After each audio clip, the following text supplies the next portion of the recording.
Alert po sa mga SSS members at pensioners.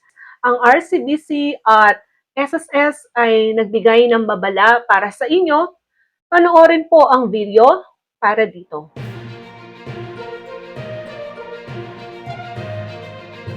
Ang RCBC Discartec ay nag-post sa kanilang official Facebook page at na-repost naman ni SSS sa kanilang official Facebook page.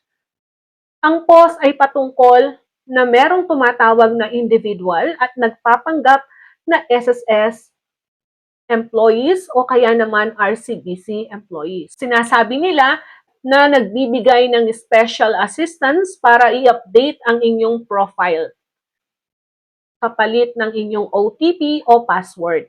Ito po ay scammer. Walang SSS employees or RCBC employees na ginagawa po yan.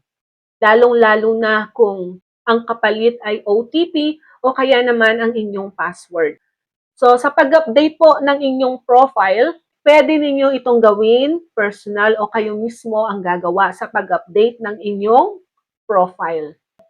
Walang special assistance na ino-offer ni SSS o kaya naman ni RCBC Discartec.